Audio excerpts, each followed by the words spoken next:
Hello and welcome to Behind the Bearcat. This is the podcast where the Northwest Missouri State University Career Services Office chats with Northwest faculty, staff, students, alumni, and friends to hear about their career journeys, how they got to where they are, and how they became Bearcats. I'm Northwest Internship Coordinator Travis Klein. And I'm Hannah Christian, the Assistant Director of Career Services here at Northwest. And today's guest on our podcast, the illustrious and wonderful Louisiana born and raised Bearcat, who just graduated not too long ago with her doctoral degree in education. Please welcome with me, Ashley Strickland. Thank you, guys. Thank you for having me. I feel like we need, Travis, I don't know, you got to put an applause. You got to put some kind of track in there because I'll look into that. I feel like I jump off the cliff and then there's nothing there. So I keep waiting for you to say you're the Assistant Director of Career Services at another university. So I know. It's like, how many times can we say Northwest in the intro? Pause. So, I know, yeah. Right? Accentuate that. Yeah. So welcome, Ashley. Absolutely. So good to have you here. Thank you for having me. Yeah.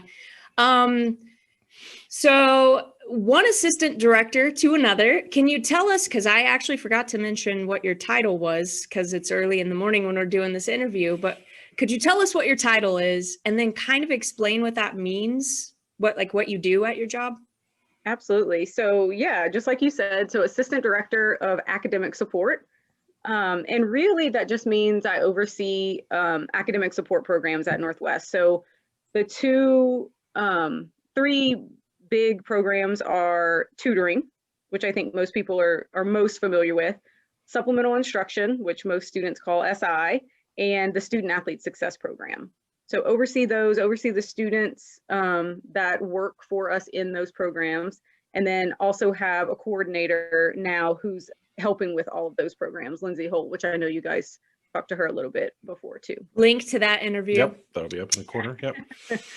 How many student employees do you have in total that you hire in those positions? Sure. So it varies a little bit. This semester, we are sitting around 46 student employees. And like I said, it's a mix. So some of those are tutors, SIs, some do a little bit of both. Some are mentors who help us with student athlete success. Okay. All right. So one of the things that we like to do is we just like to hear you tell your stories to kind of illustrate the point that while all of us have this idea that you're kind of born knowing what you want to do with your life, and you're like, I'm going to be a police officer, right? And you just go do that. Like, that is so false. That never happens. So can you go all the way back to young Ashley, who had her first job, and tell us what your first real paid job was? Sure. All the way back to 14-year-old Ashley, or however young you were. So yeah, way back. College. Way back. Well, this is gonna show my southern roots. But I worked as a cash at the cash register at a Winn-Dixie. So a very popular grocery store chain in South Louisiana. So yeah, bagging groceries, checking customers out. Did that for a while in high school before I switched gears and started working at a daycare in town. So when young Ashley was like, I shall go get a job, was the Winn-Dixie, I'm assuming, kind of like all of us who had kind of those first jobs, was it just a place where kids went to get hired? Like grocery store, what sent you on the grocery store trajectory? Yep. I actually think it was a friend who said, hey, I'm already here and I know we're hiring. And I ended up driving pretty early compared to my friends. I was older than most of the people in my grade. And so it was sort of like a last minute thing, like, oh, shoot, I have a car now, 6 weeks into 10th grade. I should probably go and find something. And a friend mentioned it, and then boom, it just happened. Yeah. Yeah.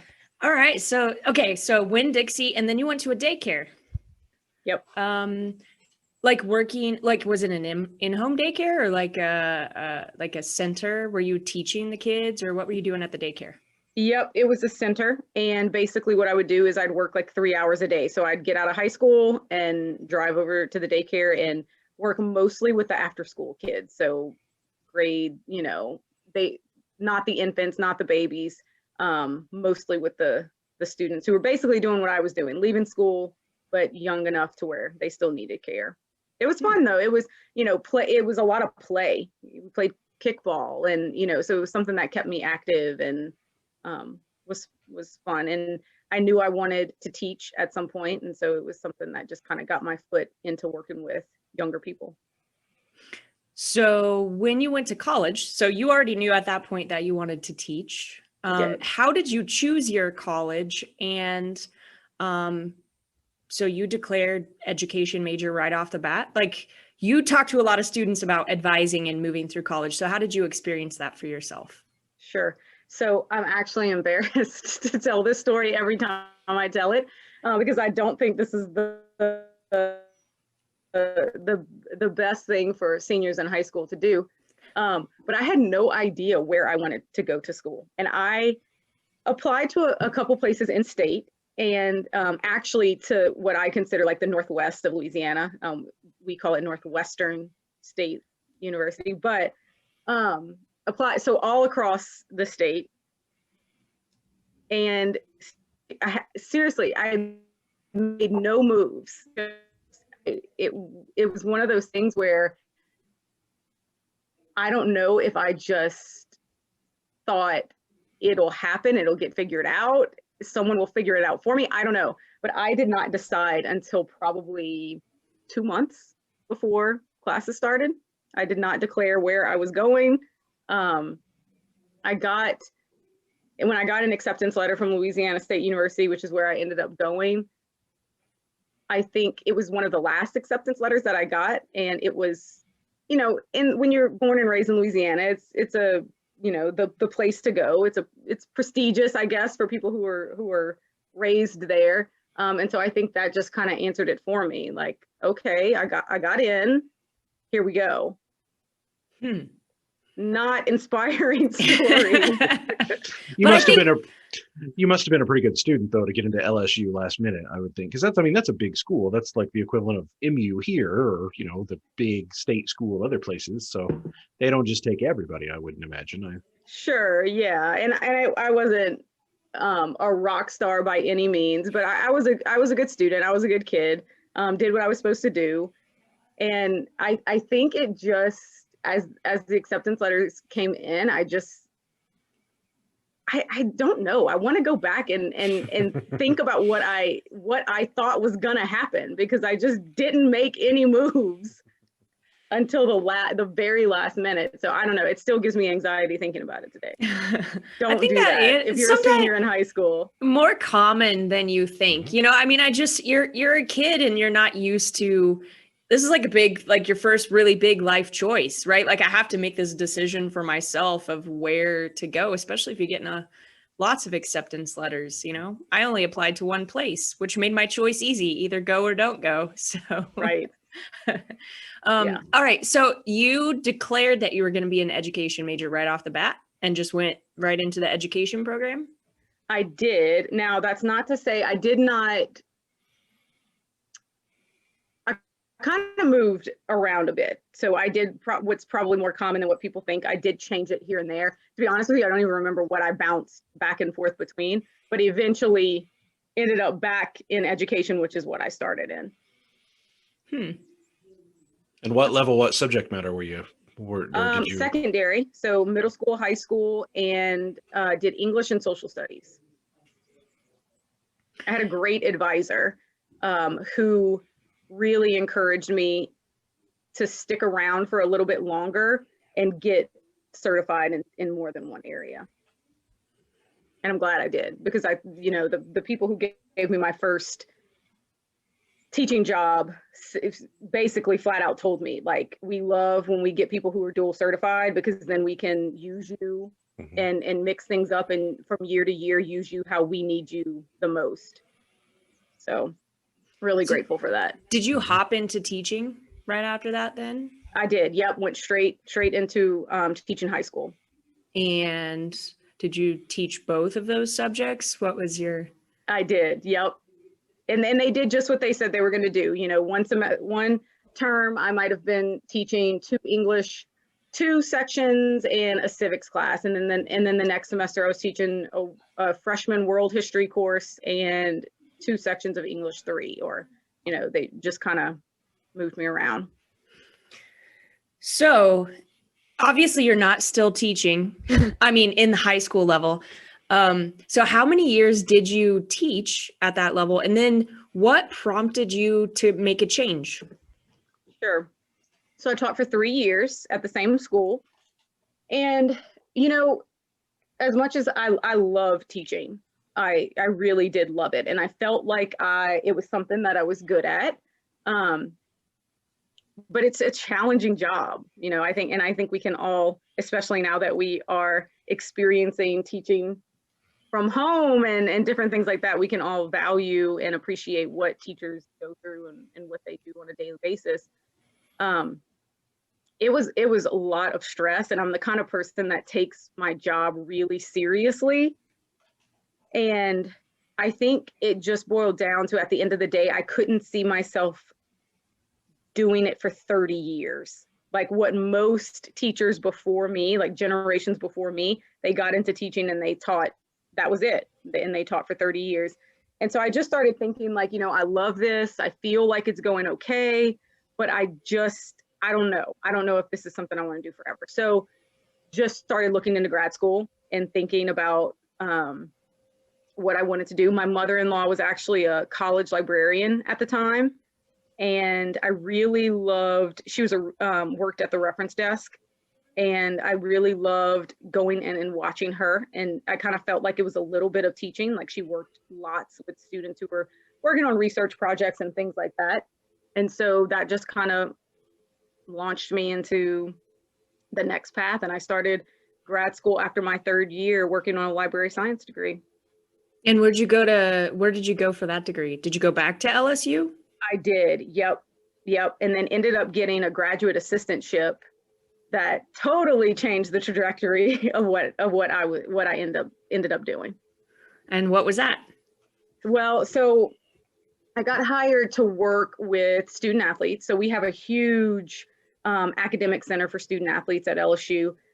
Basically a center devoted solely to student athletes in their academics. So advising is one piece of it, and then the other half of it is academic support. So tutors, mentors, navigating things like that. So just jumped right in, working with some pretty at-risk student athletes who just needed a little bit of support, helping them schedule with some of the student staff, tutoring and things like that, but then also working with them as sort of a learning specialist to help them navigate college. I imagine that was quite the experience because, LSU, a D1 school, lots of athletes probably have professional sports, in their sights, even if that's not where they end up. So probably a little different than working with the athletes at Northwest, even though we have phenomenal athletes. It's not quite the same as a D2 school as it is at a big D1 school. Sure. Yeah. And the pro, that can change their mindset. Absolutely. A lot of times when, and you're spending a lot of your time trying to motivate them about what they're doing here and what they're doing in the classroom for sure. So you graduated, right, with your library science degree. Did you set out to be then a librarian? You got into the student athlete program, and so then, your degree is not exactly matching up with where your working interests have kind of developed. So what happened next? Sure. So they actually ended up hiring me full time after I finished grad school. And I loved it. I loved everything about that job. It was challenging, and it was a fresh kind of job because, ended up working with different students for the most part each semester. It was kind of, it made me feel like, okay, I'm using what I just finished doing for the last 3 years, just in a different environment. And I think, we talked about this a little bit but you think I'm getting this education degree as an undergrad, and therefore that equals I'm going to teach in the K through 12 system for the next 30 years. And that's not necessarily what happens. And, you know, you can use those skills and everything that you learn and take that with you into these other roles. And I still use what I learned in those 3 years every day. And so it was just a good place to a next step after teaching. I think, you know, that also translates back to if I'm getting a psychology degree or if I'm getting a marketing degree. You know, I think it's kind of a fallacy that these specific jobs must specifically line up with each of these degree paths. But truthfully, as long as you have that degree and you've learned some skills, honestly, it doesn't matter. You could have had a marketing job, or you could have had, you know, another job. Your degree doesn't necessarily, except in teaching. I mean, you have to have a teacher's license to do that, but it doesn't necessarily have to match up with the job title that you have after. Absolutely. And I think when they ended up offering me the full-time job, I had to have a master's degree, but you're exactly right. They didn't care what the degree was in. They just wanted experience working with students, experience in some sort of education field. It didn't even have to be K through 12 experience, but just looking for skills that that would translate. So how did you then get to Northwest if you're helping LSU student athletes? How in fact did you get here? Great question. So that's a family affair. So I didn't want to leave my job. I loved it, and I really loved the people that I worked with. We had a huge team. But my wife ended up finishing her PhD at LSU in music education. And if you work in higher ed, especially if you teach in higher ed, a lot of times you just have to go where the jobs are, right? I think when she was applying to teach music education at the time, I think there were maybe 12 jobs listed across the country. And so she started throwing applications out and touring schools and things like that. And Northwest happened to be hiring a percussionist who was a music education person. And it just ended up being the perfect fit. And so I had to make the decision, and it was to go and support my family. But I happen to have insider knowledge, because at the same time as I was starting as a GA in that department, up comes Ashley. So you found a position here on campus when you came. Can you talk about that? Sure. So I ended up sending, my boss at LSU said, look, who was a great mentor to me. He said, you need to get on their website and start looking at people who are in similar fields as what we're doing and start making contacts, because you never know what's coming down the pipe. Even if there isn't a job posting, you never know what's coming. So I did just that. And you guys That's big advice, right? Mm-hmm. Yeah. That is all the advice right there. But you guys know Dr. Galbraith. So I found her name and I sent her my resume and I said, look, this is what I'm doing now. This is what I've done before. Think about me if there's anything that comes up in the academic support world. But we'll be moving here in a few months. And she didn't have anything right away. And she said, but I have an entry-level position. If you're willing to stick it out for a little bit, I have these ideas for what I want to do in the academic support world that involved athletes, but also involved underprepared students for college. Said I have some ideas and things that I want you to help me with down the road. And so I took the entry-level position. And it happened to be in what's now, I think we would probably call it the Student Success Center. It was back then the Talent Development Center. Basically like office manager and helping with everyday logistics and things like that. And then Dr. Galbraith was right. She ended up creating an academic success coaching program that I kind of slipped into after that.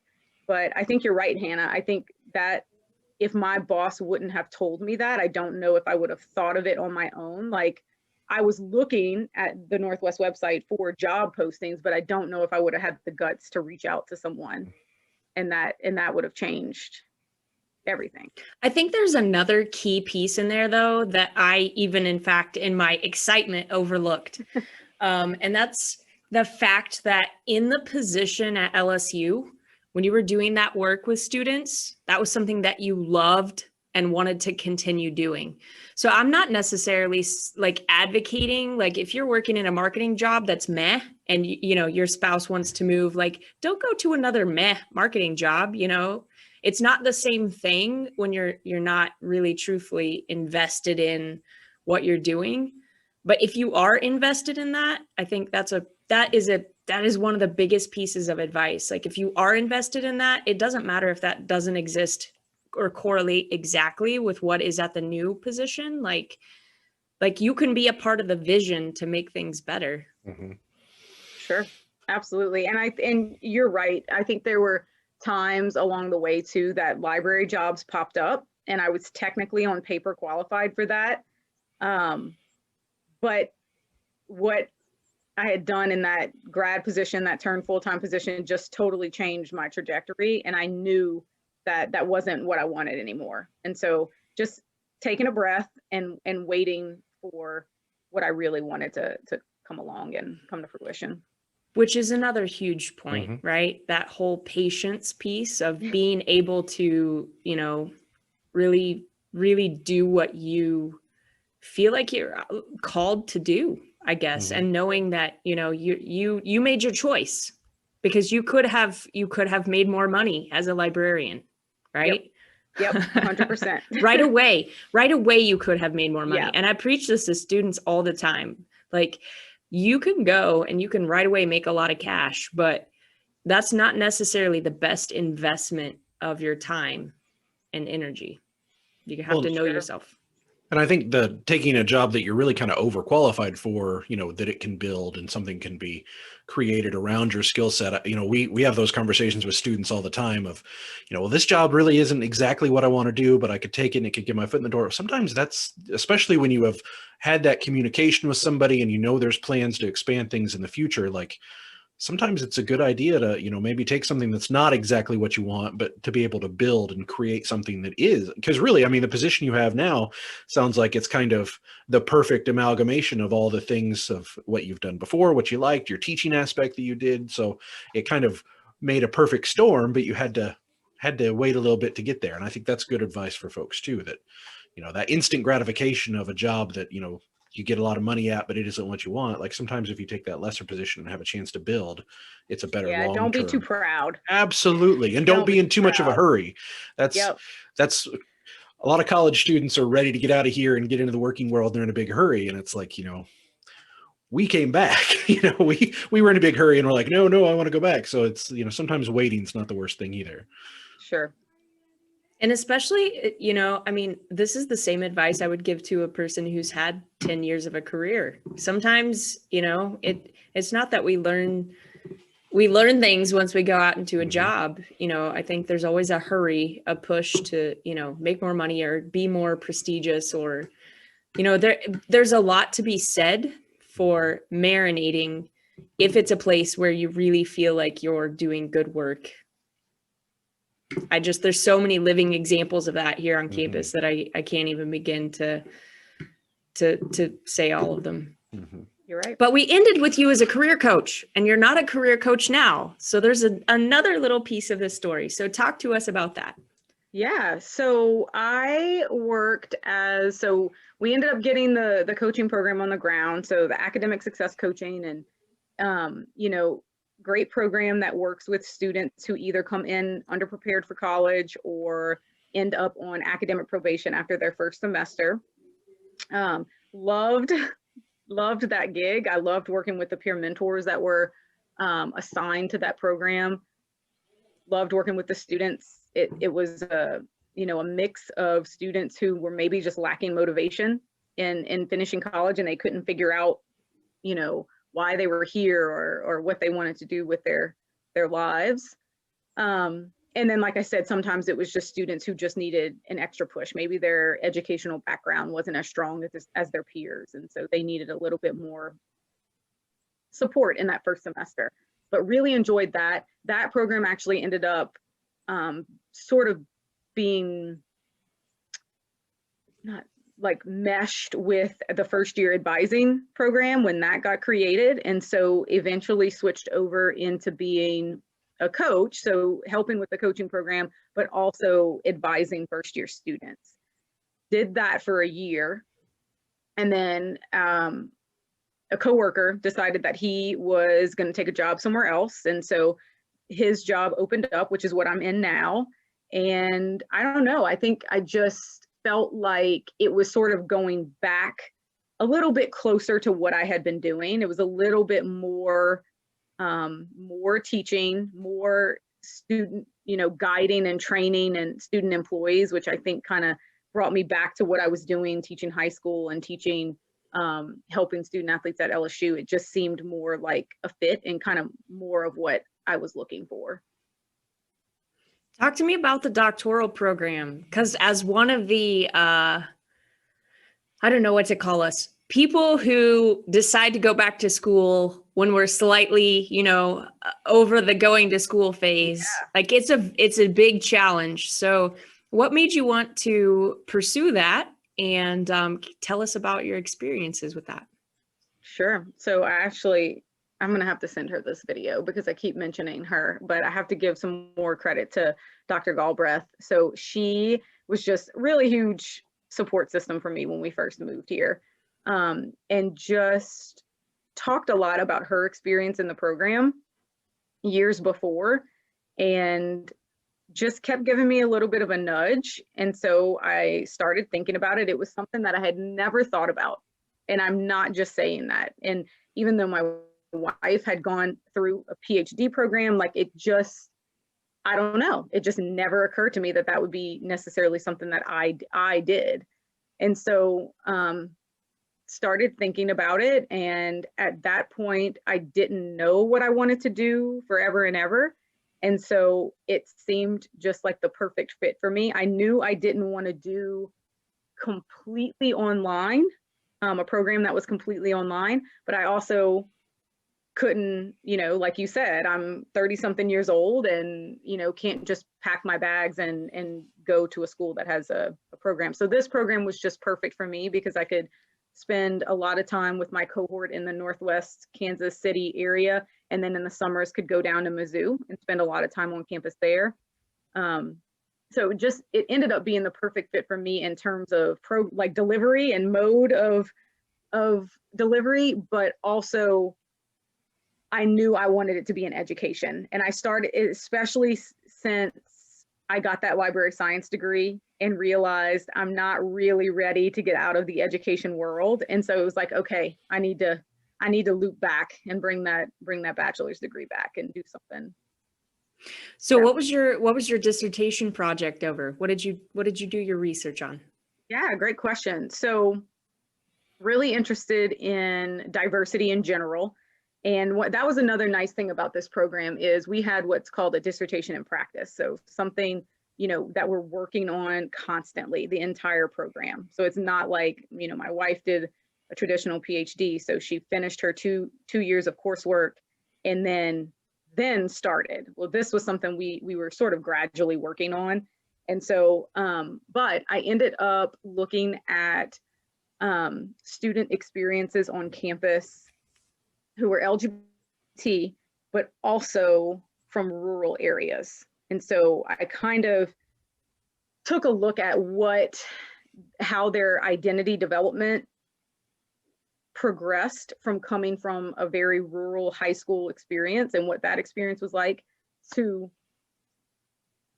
coming to Northwest and how that changed and what campus climate was like for them, how they felt about resources on campus. Oh, that's very interesting. Sure. Very, very interesting.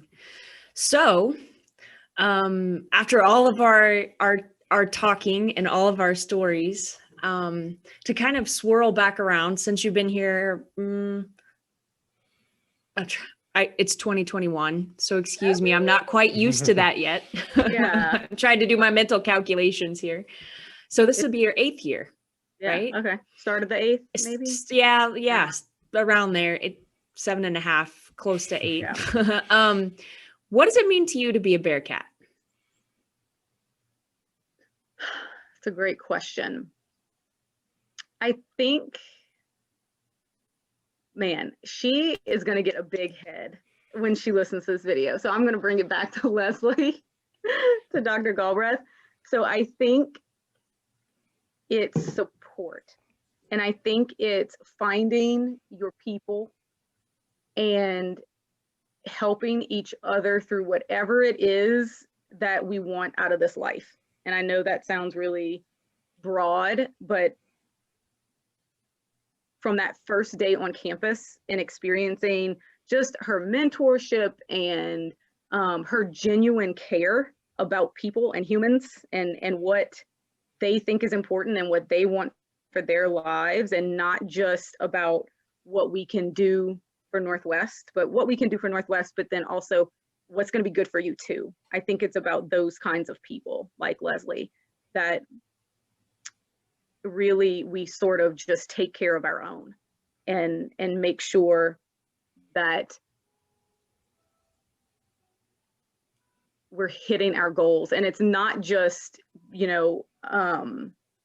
coworker to coworker. That's exactly how I feel like we treat our students too. That it's, we have these people in these positions who are going to take people under their wings.